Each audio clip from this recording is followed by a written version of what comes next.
Alright, welcome back. Part 2. So, I was getting the part where being a couple owner operator, you can be on the road, see a lot of nice things, see countries you haven't seen, or states, parts of the states you haven't seen. Um, anyways, the thing that I disapprove with doing the hauling, and probably a lot of you guys are going to agree with me on this, New York State. Why haven't I bashed them enough? I've bashed them so much, I'm surprised I haven't gotten a call from them. But, anyways, rules and regulations, they should be changing. They're going to be changing them here in the fall. I heard through the grapevine, I don't know how true it is, but they are going to have it where if you're not hauling a gooseneck trailer that or just a rigger pickup, they're going to have different regulations. They're going to have it under it's going to be classified as a hot shot regulations for hot shot drivers. If you are pulling a gooseneck, sorry, I hate to tell you, you're still under the semi regulations. Why? Because you have a trailer that goes into your bumper or into your box. It does not go into your bumper. I don't know why they did it that way. Personally, I think they should just keep it under the hot shot regulations. But anyways, so another thing, and I know a lot of you guys are not doing this. I do it because I follow the laws and regulations, both state and federal. And I like the federal setting. Actually, I like the federal settings better because they're more on the ball than New York State. Sorry, hate to tell you guys that. But, reflectors. Now, this is matters if you have a rigger cab, extended cab, quad cab, you know, 4-door, 2-door, suicide ones, or 4-door rigger doors, or just rigger extended cab with suicides. You have to have reflectors going from your second door all the way around to the other side of your truck. I checked in this with federal. I have a 89 truck. I don't have the suicide doors, but I had to go from my main door to the other main door from passenger driver side. They told me, I told them how much this truck would be able to haul with a gooseneck or with a bumper trailer on the back. They kind of asked me what I had for a size of vehicle and stuff. I gave them everything, size of vehicle, all that crap. There's a little catch point to it, which I understand it. If you haul more than 25,800 pounds, Federal Department of Transportation wants you to have your CDL Class A. Why? Because you can haul then like the big boys. If you're under that, you can get away with a Class D. I have a Class D license. I'm allowed to haul 25,800 pounds. But that kind of pushes me to the border. New York State has it set up at 26K or 26,000 pounds. I do things, like I said, I do things a little differently for our company, me and my wife's company. I have made signs for the truck. I have made signs for the glove box that tells what this truck can handle with both truck and trailer. I have one sign that has how high, how long, how wide the truck is. Dualies, I'll explain this one because I don't think a lot of you guys understand this. Dualies, you have to measure your front axle and your back axle. Why? Because your back axle is going to be wider than your front axles because you have 2 extra tires in the back. My truck is 7 feet wide in the front, 8 feet wide in the back, 19 feet 11 inches long, 6.5 feet or about 6.5 feet high. 6.5, because I have the amber light that pushes it up to 5 inches.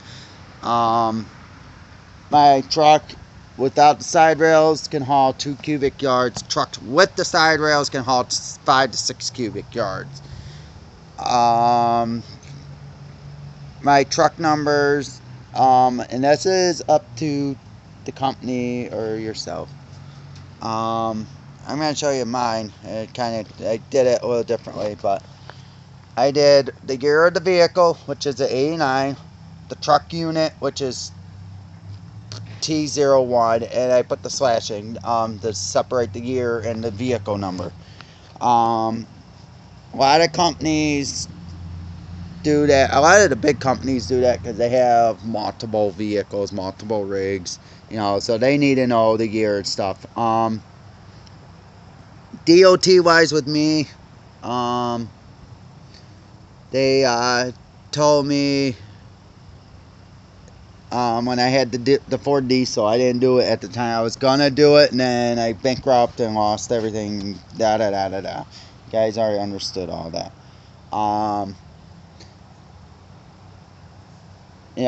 That's part of hotshot driving. You gotta number your vehicle now. That's just a federal law, but it's a state law. It's what the DOT numbers and reflectors. All right, this is my rig setup on mine, and you see the dot numbers. And yes, I do have it says no riders because my company does not allow passengers that are not there. But that's the dot numbers and everything. Me and my wife, so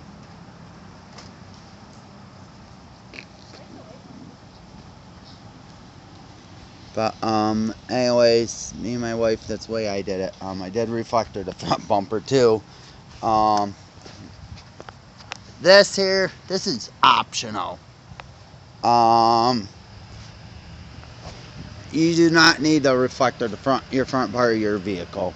That is optional. The reason I do it just for safety reasons. Like I said, I've had people try to cut me off a few times. I'm to the point now where I'm just gonna, you hit me, I'm calling 911, I'm getting the cops involved. I'm done with it. I had someone do that to another truck of mine, and I caused more damage on her truck on her car than what I did on my truck. And I had a big 3/4 ton heavy duty vehicle. This truck actually is classified as a heavy duty because it's got the springs on it that are beefed up for fifth wheel pulling. So that's on that. Another thing with hotshot driving, and you gotta fix your own trucks. There's no way of getting out of that. Me and my wife budget our money together. We bring from the government about, a little under, over, whatever amount. I ain't gonna say it because it's confidential.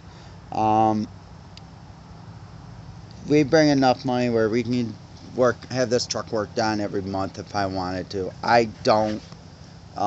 We're doing a trailer project actually right now. It's my wife's trailer for the scooter. It's a 6x6 old pop-up camper frame. I'll not gonna do a video on it too much because we haven't done. But if you guys follow my Facebook page, my company Facebook page, which is McGannon Trucking and Recycling, you can see what we've done with the trailer, what I've done with the truck in general. So,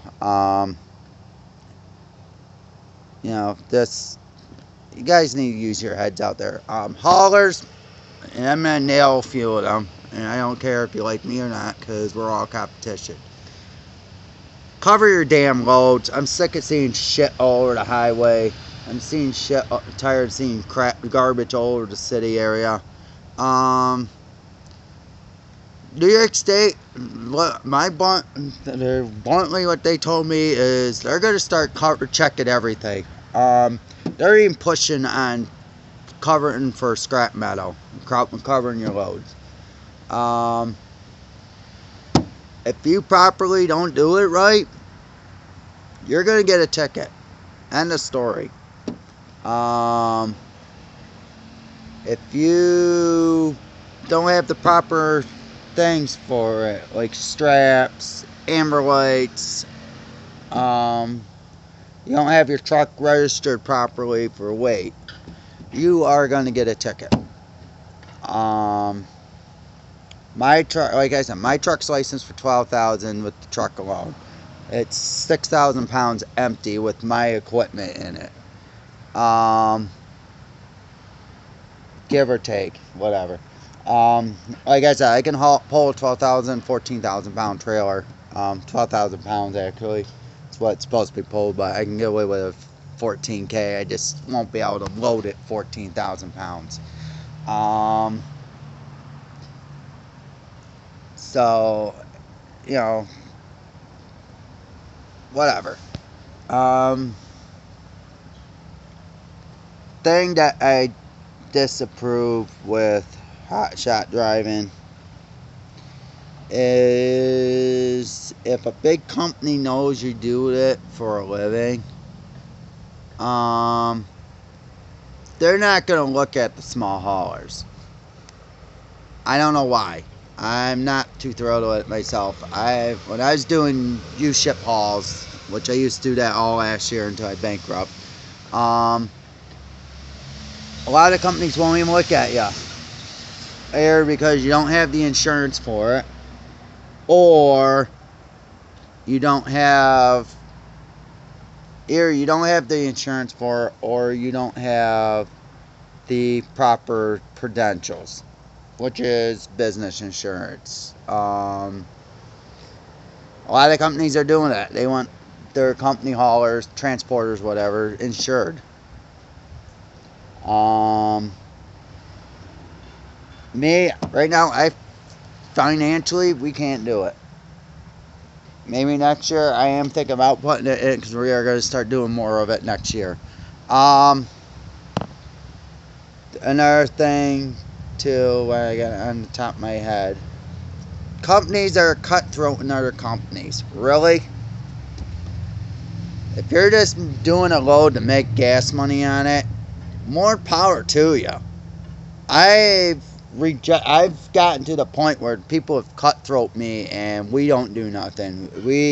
I've even told customers, I give them my price and they ain't happy with it and they go with somebody else. And they are just making gas money pretty much. Scrap metal I do pick up for free. So you guys want to cutthroat me, I don't care. I'll go somewhere I can get a bigger job or a nicer job or whatever. So, I mean, really, you guys need to really think clearly on that one.